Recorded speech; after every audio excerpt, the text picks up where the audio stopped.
उत्तराखंड में एक बहुत बड़ा साइबर अटैक सामने आया है, जिसके बाद उत्तराखंड सरकार की तमाम जो वेबसाइट्स हैं उस पर इसका सीधा प्रभाव पड़ा है। और इस अटैक की वजह से जो सचिवालय है, मुख्यमंत्री हेल्पलाइन है और अपनी सरकार जो कि उत्तराखंड सरकार का आधिकारिक प्लेटफॉर्म है, जहां उत्तराखंड के लाखों करोड़ों लोग जो हैं अपनी समस्याएं और जो सुविधाएं हैं उनका लाभ उठाते हैं, ये भी बंद हो गई हैं। और आधिकारिक पुष्टि के बाद इसमें जो ITDA है, इंफॉर्मेशन टेक्नोलॉजी डेवलपमेंट एजेंसी, जो कि उत्तराखंड सरकार की वेबसाइट्स के तमाम जो पोर्टल्स हैं, वेबसाइट्स हैं, उनका देखरेख करती है, उनका कहना है कि अभी तक इस वायरस का पताया नहीं लगाया जा सका है। लेकिन लगातार जो एजेंसी है वो काम कर रही है।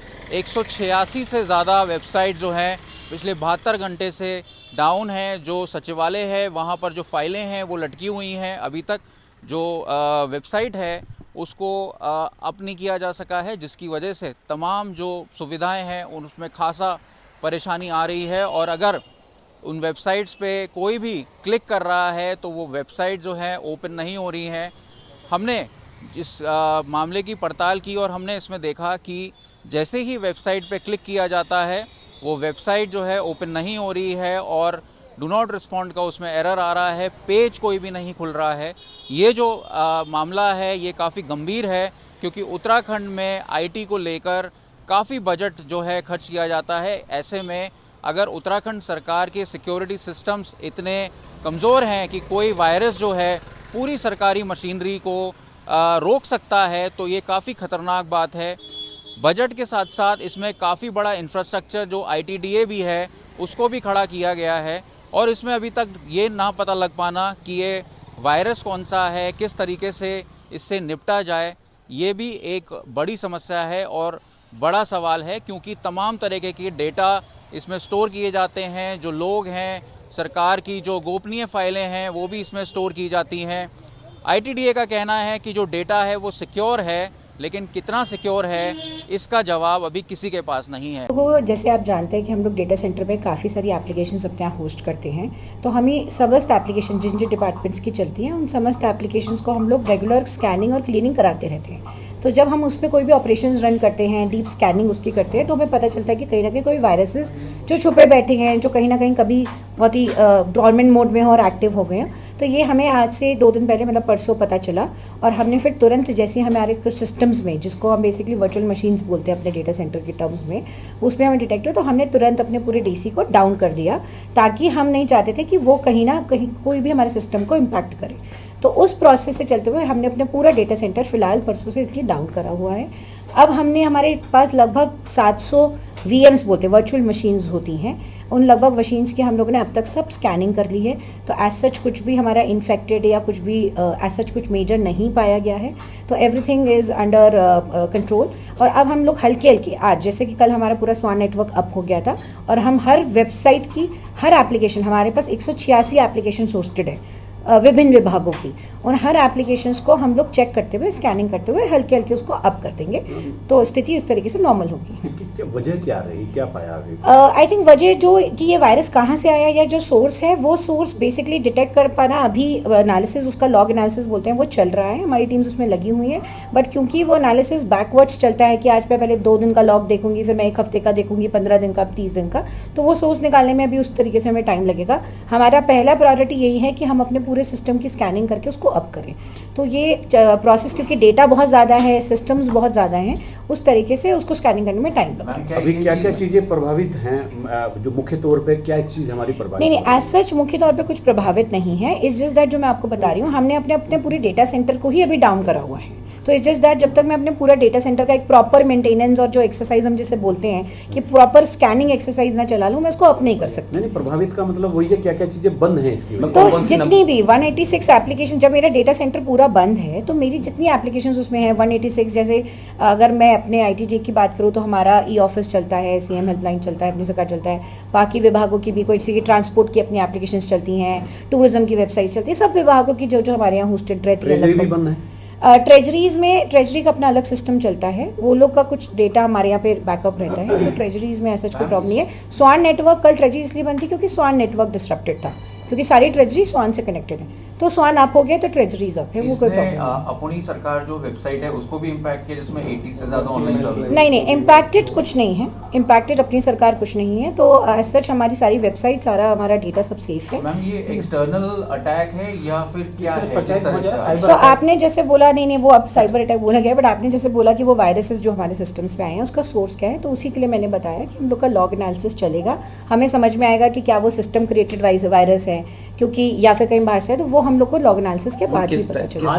किस तरीके का वायरस वेबसाइट को भी साइबर अपराधियों ने हैक करने की कोशिश की थी। क्या जो वायरस आपके कंप्यूटर्स में जो आपके अंदर आए हैं वेबसाइट्स के अंदर, क्या ये किसी दूसरे देश से या कुछ अपराधियों के द्वारा भेजे जा सकते हैं? एज सच मैं इस पर कुछ नहीं बोल रहा हूँ क्योंकि हमें पता ही नहीं, हमारा एनालिसिस नहीं हुआ है, ये हमारे सिस्टम्स पे है, उसकी स्कैनिंग में हमें पता चला। टचवुड इन्फेक्टेड कुछ नहीं है, बट वो जब हम लॉग एनालिसिस अब करेंगे तो जो आप कह रहे हैं कि कहीं से कोई ऐसा सोर्स है, कोई बाहर से है, वो तभी हमें पता चल पाएगा, उससे पहले मैं कुछ पर ये कह सकते हैं कि ये बाहर से अटैक है, ये इंटरनल नहीं है, नहीं वी कांट से दैट, क्योंकि अभी तक अभी हम ये भी नहीं कह सकते। किस तरीके का वायरस है जिसने इन्फेक्ट किया है? सच बहुत सारे टर्मिनोलॉजीज होते हैं, वो ट्रोजन वायरस होता है, वो technical terms would better be known, ठीक है, बट क्लीनिंग पे स्कैनिंग पे ये पता चला है, तो इसलिए एज अ प्रिकॉशन हम लोग उसको पूरा डाउन रखेंगे और जब तक हमारे सारे सिस्टम्स को हम थॉरली डबल ट्रिपल चेक नहीं करेंगे मैं उसको नहीं कर पाऊंगा। कब तक अप हो पाएंगे सारे? अभी हम लोग का जो अभी लेटेस्ट अपडेट हम लोग का सुबह का है कि हमारे स्कैनिंग ऑलमोस्ट सब कंप्लीट हो गई है, फिर क्योंकि हम एक एक करके करेंगे तो मेरे ख्याल से 2 घंटे में मैं अपनी टेस्टिंग करके पहले एप्लीकेशन अपनी लाइव करूंगी और उसके बाद हल्के हल्के जब हमें सब लगेगा कि हमारे सिस्टम्स ठीक काम करें तो हम शाम तक सब कुछ लाइव कर देंगे। ये जो मूल समस्या जहाँ से भी आई है, इसको डायग्नोज होने में अभी क्या एक्सपर्ट क्या बता रहे हैं, कितना समय लग सकता है? टाइम लगेगा। अभी हम एक्चुअली क्या होता है, एज अ प्रोटोकॉल हम लोग कोशिश करते हैं, जैसे हम लोग STF को रिपोर्ट कर देते हैं या सर्टन को रिपोर्ट कर देते हैं, क्रिटिकल इंफ्रास्ट्रक्चर है ये, तो हमारी भारत सरकार की एजेंसी है NCIPC,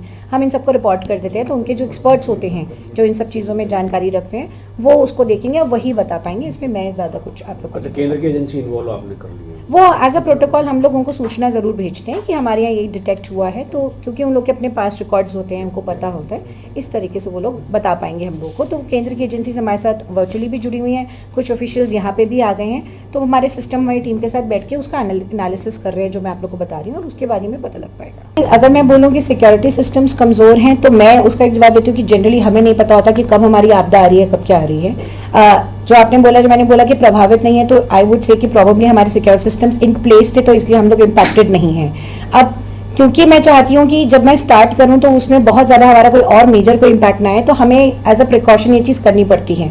तो हम ये चाहते हैं कि वही जैसे कोविड में हुआ था कि everybody safe until no one is safe, तो हमें वो प्रोटोकॉल्स, वो ड्रिल्स करनी पड़ेंगी। भारत सरकार की एजेंसीज द्वारा निर्धारित एक प्रोटोकॉल होता है जिसको हमें फॉलो करना पड़ेगा, जिसमें जो टाइम लगेगा वो लगेगा ही लगेगा, उसमें मैं ज़्यादा कुछ कर नहीं पाऊंगी कि मैं उसको जल्दी कर दूं, मुझे वो प्रोटोकॉल फॉलो करके सारी स्कैनिंग करके ही मैं लाइव कर पाऊंगी। मेरा अपना ये कहना है कि मेरा सिस्टम उसको डिटेक्ट कर पाया और मेरा सिस्टम उसको, हम लोग रेजिलियंट हैं और हम लोग उसको वापस ला पा रहे हैं, लाइव कर पा रहे हैं, तो मेरे को लगता है अपने आप में एक बहुत अच्छी चीज़ है कि हम लोग ने डिटेक्ट करके टाइम से, बिना किसी इम्पैक्शन के, बिना किसी लॉस के हम उसको लाइव कर पा रहे हैं, तो इससे बड़े हमें लगता है कि हमारी टीम, मतलब कि हमारा अपना अचीवमेंट है। सारी सुविधाएं कब तक शुरू हो पाएंगी? मैं आज कह रही हूँ इस्तेमाल कर पाएंगे आप आज जैसे हम लोग टेस्टिंग करके लाइव होना उसको शुरू करेंगे तो लोग कर पाएंगे। अच्छा, ये जो भी वायरस है, जो भी कुछ है, जब भी आया है, जो हमारा डाटा है पूरे स्टेट का, अलग अलग एजेंसीज का, अलग अलग डिपार्टमेंट का, वो सुरक्षित है, ये इंश्योर हो गया? यस ठीक, thank you so much. Uttarakhand में साइबर अटैक का किस तरीके से यहाँ की सरकारी वेबसाइट्स पर इसका सीधा प्रभाव पड़ रहा है आपको दिखाते हैं।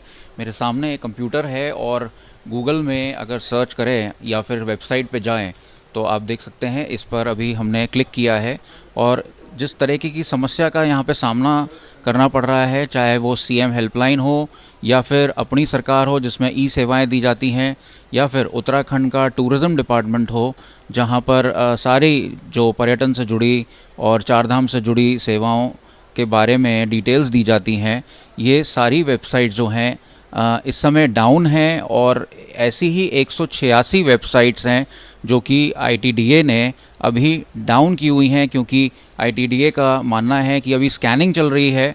और आपको ये दिखाते हैं कि उत्तराखंड पुलिस की जो वेबसाइट है वो भी बंद पड़ी हुई है।